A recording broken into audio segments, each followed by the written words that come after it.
Hello दोस्तों, एक बार फिर से आपका अपने YouTube channel Shiv Ganesh academy पर स्वागत है। और आज मैं एक आपके लिए बहुत अच्छी खुशखबरी लेकर के आया हूँ।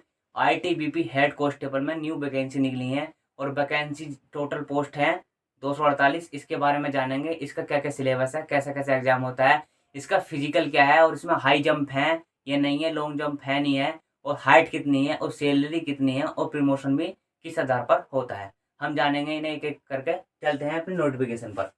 अगर आप यूट्यूब पर नए आए हो इस चैनल पर, तो इस चैनल को ज़्यादा से ज़्यादा लाइक करें, शेयर करें और सब्सक्राइब जरूर करें, और साथ ही साथ बेल आइकन का बटन जरूर दबाएं ताकि हमारी आने वाली वीडियो आप तक तुरंत पहुंच जाए। तो चलते हैं। ITBP head constable vacancy 2022, total post है 248। और हेड कांस्टेबल के साथ साथ एएसआई स्टेनो की भी वैकेंसी इसके साथ साथ आई हैं। इसके बारे में हम कल बताएंगे आपको क्या एएसआई में कितनी पोस्ट है और क्या क्या सिलेबस है, किस आधार पर आप सिलेक्ट होंगे। तो टोटल पोस्ट है 248।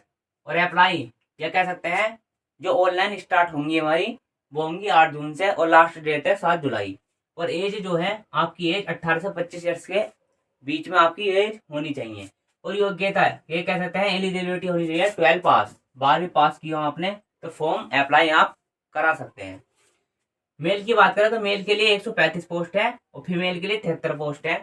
और जो शेष हमारी वैकेंसी बची हैं 90 पोस्ट, वे उनके लिए हैं।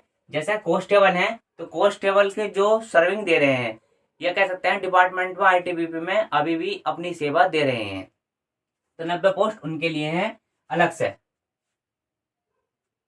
ये लिख रहा है ओनली फॉर सर्विंग पर्सनल, जो कर्मचारी हैं सेवा दे रहे हैं इस टाइम, उनके लिए 90 पोस्ट है। और इनके लिए छूट भी दी है एज में 35 ईयर्स, जो अधिकतम एज है इनकी वो 35 ईयर्स तक आप ये फॉर्म अप्लाई करा सकते हैं। अब आते हैं फिजिकल की। तो सबसे पहले जो होगा हमारा फिजिकल होगा, फिजिकल के बाद रिटर्न एग्जाम होगा, रिटर्न एग्जाम के बाद स्किल टेस्ट होगा, स्किल टेस्ट के बाद डॉक्यूमेंट वेरिफिकेशन होगा, उसके बाद आपका मेडिकल होगा, मेडिकल के बाद रिव्यू मेडिकल होगा। जैसे रिव्यू मेडिकल क्या होता है, रिव्यू मेडिकल वो होता है जैसे तुम्हारे बॉडी में कोई अंग डिसेबल्ड हो गया हो या थोड़ी बहुत कमी हो आपके बॉडी के किसी पार्ट में, तो उसके लिए रिव्यू मेडिकल भी दिया जाता है, आपका द्वारा मेडिकल हो जाएगा, चांस दिया जाता है आपको एक। अब आ जाते हैं फिजिकल पे। रेस कितनी है, हाई जंप कितनी है, लॉन्ग जंप कितनी है, चेस्ट कितनी है। तो रेस है मेल के लिए 1600 मीटर है, और आपको जो रेस लगानी है वो लगानी है, टाइम दिया गया है 7 मिनट 20 सेकंड में। और फीमेल के लिए टाइम दिया गया है 800 मीटर दिया गया है, और 4 मिनट 4 सेकंड में फीमेल को रेस लगानी है।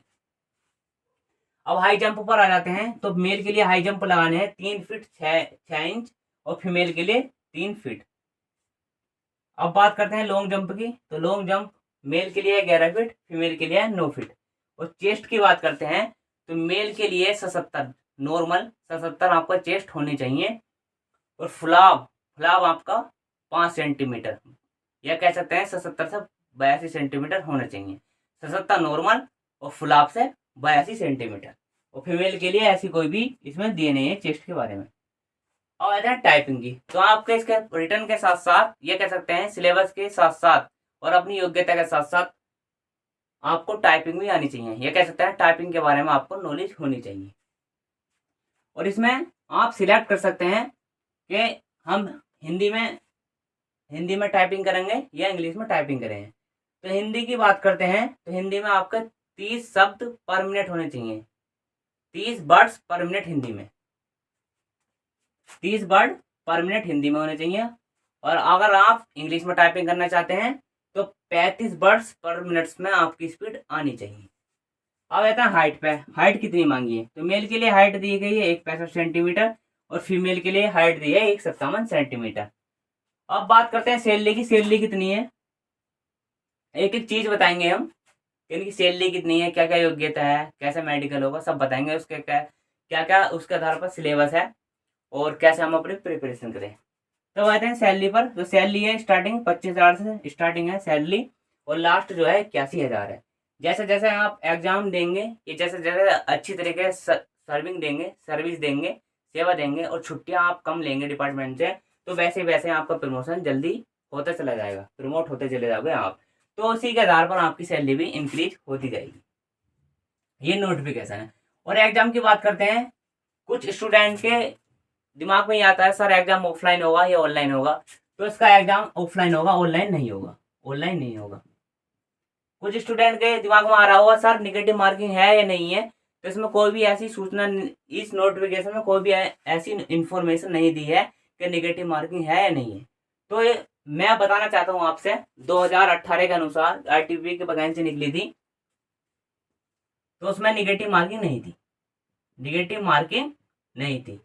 तो आपको यह ध्यान रखना है कि इसमें भी नेगेटिव मार्किंग नहीं होगी और एग्जाम ऑफलाइन होगा और एग्जाम इतना टफ नहीं आता है। हालांकि मेरिट तो इसकी लगभग समथिंग 80 प्लस में जाती है 100 में से, लेकिन इसका एग्जाम इतना टफ नहीं आता है, बिल्कुल नॉर्मल एग्जाम आता है। जीके भी नॉर्मल आता है, मैथ भी नॉर्मल आता है। अब आते हैं इसका क्या क्या सिलेबस है, और इसी प्रकार से हम आपको इन्फॉर्मेशन देते रहेंगे जैसे वैकेंसी निकलती है। जैसे दिल्ली पुलिस में वैकेंसी निकली है और आईटीबीपी में निकली है, और आईटीबीपी में एएसआई स्टेनो की वैकेंसी निकली है। इसके रहते हैं हम कल को जो है वीडियो लेकर आएंगे आईटीबीपी एएसआई स्टेनो की। चलते हैं इसका क्या क्या सिलेबस है। अब आते हैं सिलेबस पर। देखिए अब देखते हैं सिलेबस। ये नंबर ऑफ क्वेश्चंस है, कितने क्वेश्चंस हैं और कितने मार्क्स के हमें नंबर मिलेंगे।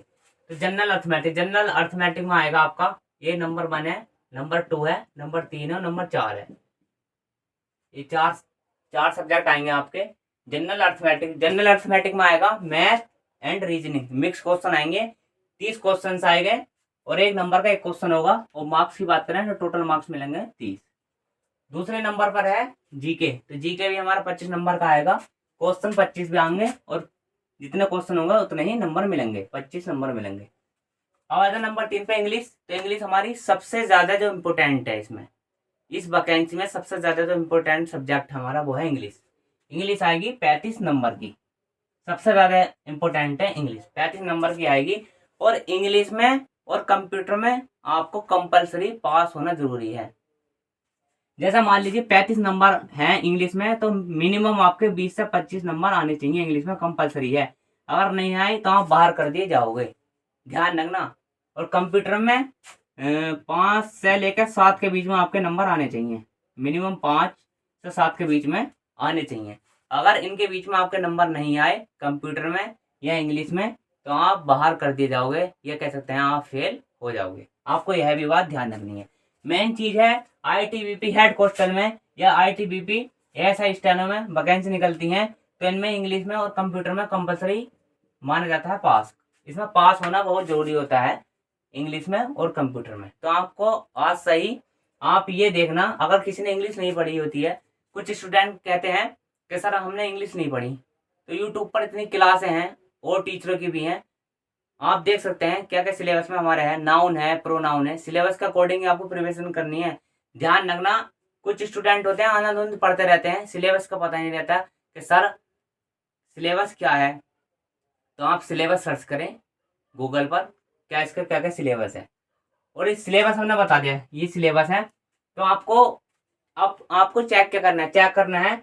हमने कह दी इंग्लिश आएगी, तो इंग्लिश में जैसे एंटोनियम हुआ, सिनोनियम होते हैं और इडियम फ्रेज होती हैं, तो सब के सब आपको याद करने हैं। आप वहाँ से सर्च करना, निकालना और टॉपिक वाइज पढ़ते चले जाना है। आपको कुछ नहीं करना, एक चैप्टर या कह सकते हैं एक टॉपिक एक दिन में आप आसानी से कवर कर सकते हो। फिर अगले दिन रिवीजन, फिर अगले दिन पढ़ाई करो, फिर अगले दिन रिवीजन करो। इसी तरीके से आपको प्रिपरेशन करनी है इंग्लिश की। हालांकि जो स्टूडेंट हिंदी पढ़ते होंगे या बिगिनर होंगे, उन्हें थोड़ी टफ लगेगी या परेशानी आएगी इंग्लिश को कवर करते हुए, लेकिन शुरू में कठिनाई आती है और उसके बाद कठिनाई नहीं होगी। जैसे जैसे पढ़ते चले जाओगे आप, जैसे जैसे रिवीजन करोगे, तो बहुत ही एक्सपर्ट हो जाओगे आप इंग्लिश में। तो आपको इसी तरीके से तैयारी करनी है, पहले पढ़ना है इंग्लिश को टॉपिक वाइज, फिर उसके बाद रिवीजन करते चले जाना है। 35 नंबर की इंग्लिश आएगी। आप देख लेना क्या क्या इसके इंग्लिश के सिलेबस में है। एंटोनियम भी है, सिनोनियम भी है, इडियम फ्रेज भी है और ग्रामर का पोर्शन भी है, तो आपको पढ़ना है। और आते हैं नंबर 4 पर। नंबर 4 है और इंग्लिश कितने नंबर की आएगी, 35 नंबर की। ध्यान रखना, इंपॉर्टेंट है। क्वेश्चन 35 आएंगे और नंबर भी क्या है, 35 ही मिलेंगे।